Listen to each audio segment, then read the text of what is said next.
Welcome back to Shoe Leather Faith, and we're getting into the issue of creationism, or the creation of the universe. People use the word creationism as a pejorative term, so I'm using it in a good sense, and don't get upset by my saying so. Let's look at Genesis 1:1, and here's the first great statement of the Bible. In the beginning, God created the heavens and the earth. It's just a blank statement. It's a preamble, if you will, to the rest of the Bible, and it's recapitulated twice in the book of Genesis. Now, what do we learn from that one verse? Verse 1 of chapter 1 of Genesis. First of all, it tells us that God existed prior to the creation of the universe. In the beginning, God created. If you've ever made something, dollars to donuts, you existed before the item you created existed. Whether you're making a model as a kid, you're painting a picture, you're building an Adirondack chair for the backyard, whatever.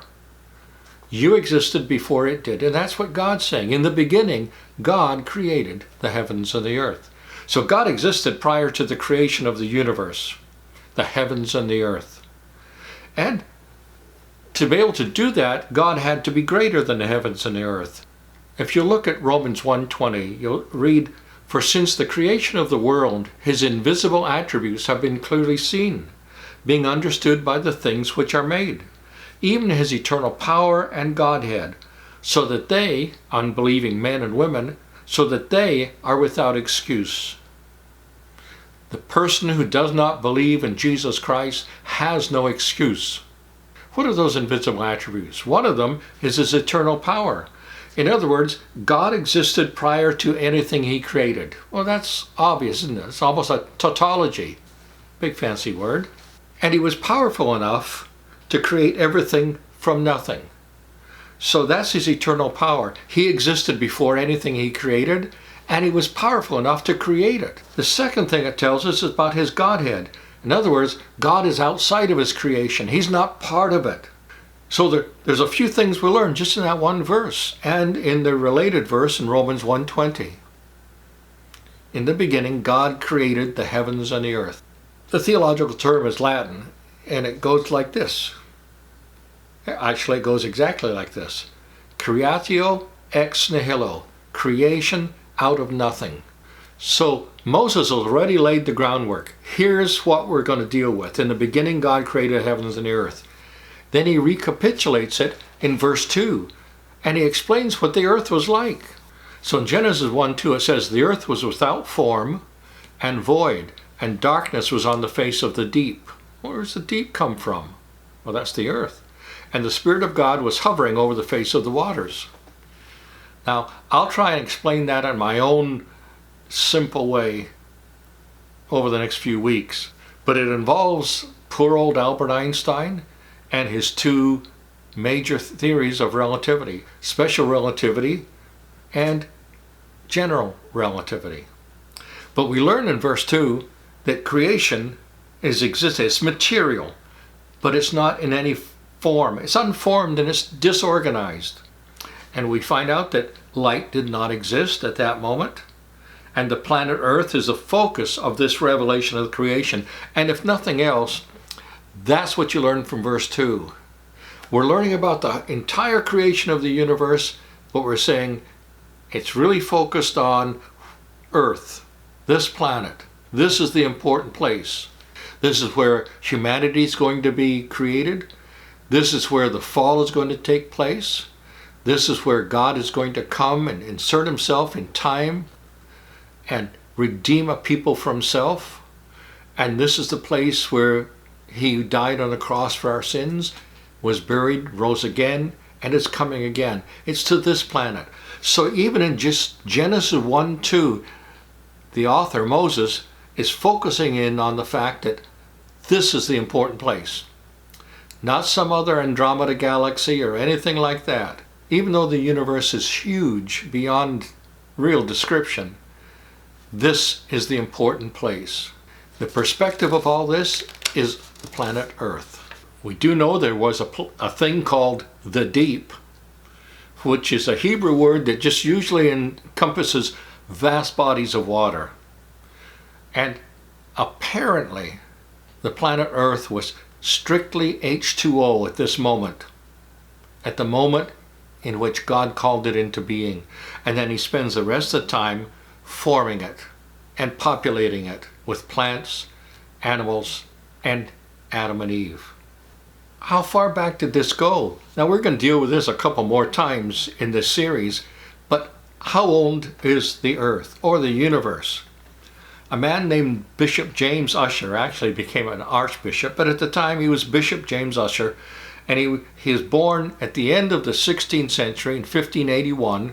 He died in 1656. But he tried to figure out through the genealogies of the Old Testament how old the earth was. He was a bishop of the Irish Church in County Armagh in Ireland.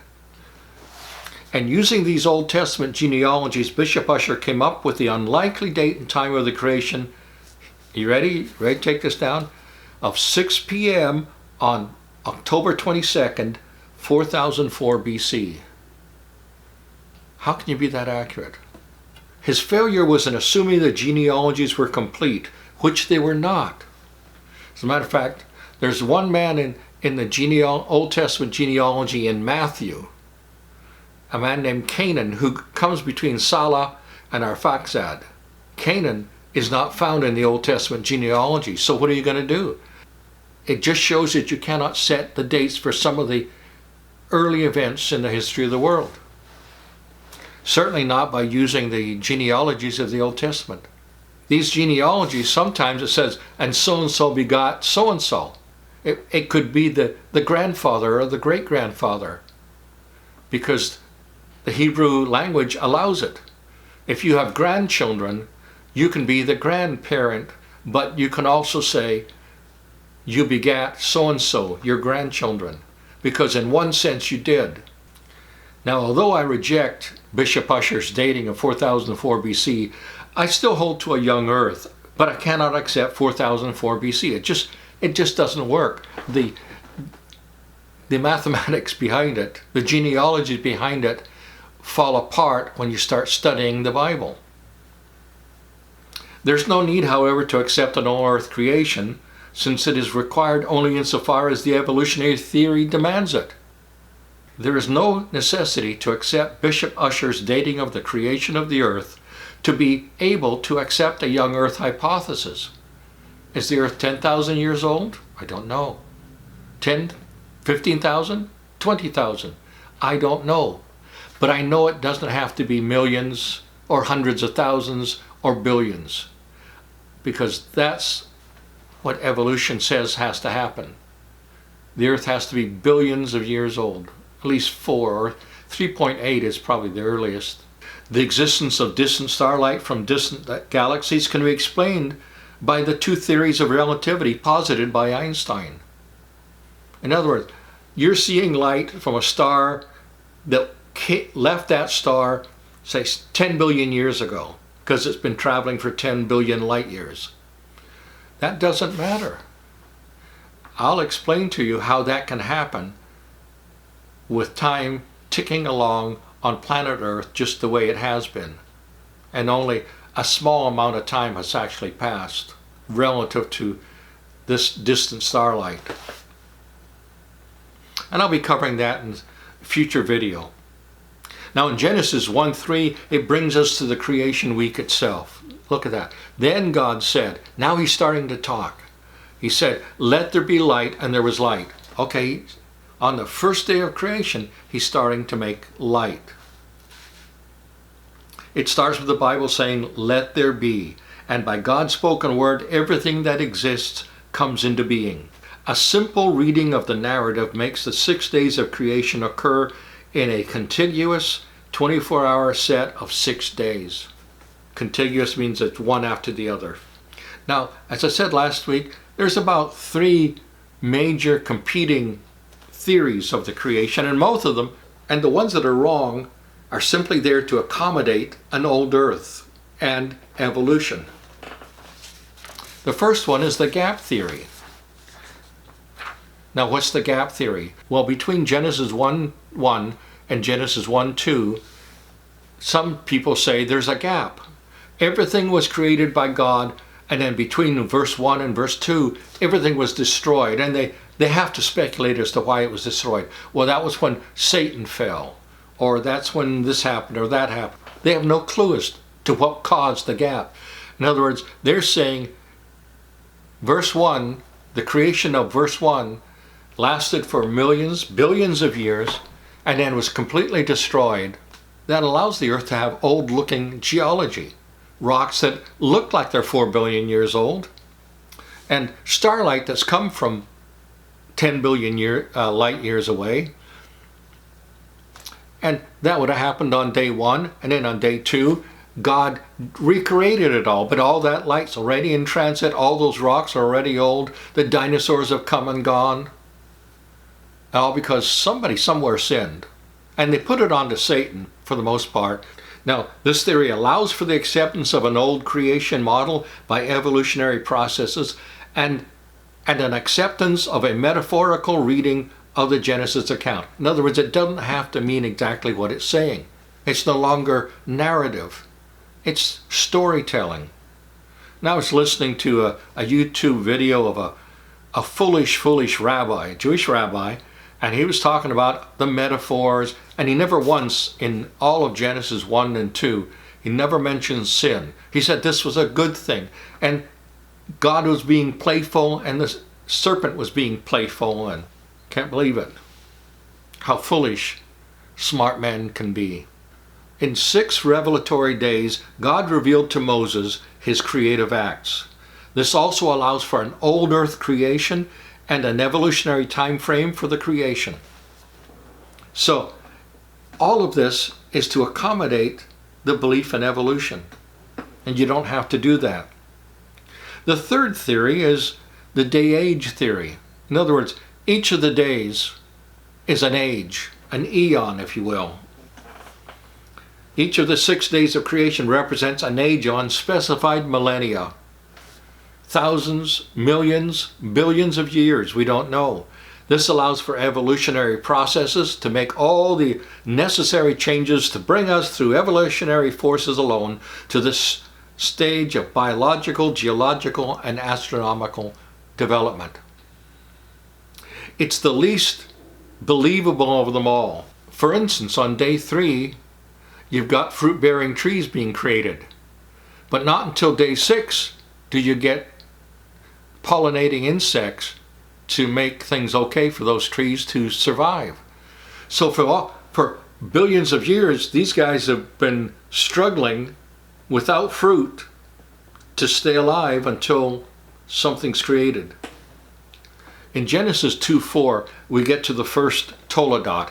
It's a Hebrew phrase that means these are the generations. And it starts with Genesis 2:4. This is the history, or literally, this is the generation of the heavens and the earth when they were created. And God's going to give another rendition of the creation to get us going along the general flow of the book of Genesis. It tells more details about Adam and Eve because that's the focus now. Now, next week we're going to look into the theory propounded by Charles Darwin in the book The Origin of Species by means of natural selection or the preservation of favored races. And by the way, we'll get into the issue of race in a few weeks. So don't despair. And it's not what everybody says it is. But we're going to start next week with some biographical information and the cultural milieu in which Charles Darwin worked. And I hope you'll join me then. Until then, keep reading your Bible, read from Genesis 1 through 11, and keep going over it and dig up all the information that you can, because we have to understand those 11 chapters very well to understand what God had to do to create the universe the way he said he did in his word. So until next time, God bless you. Next week we're going to get into the issue of evolution. And I'm going to explain to you why we're all related to this cat. She's alive, and her name is Eliza. She's one of 3 cats, Persians, that we have, and they have us. But I'm going to explain to you why Charles Darwin thinks that we're all related. We don't look too much the same. It gets worse. According to Darwin, I'm related to this plant, a potted plant.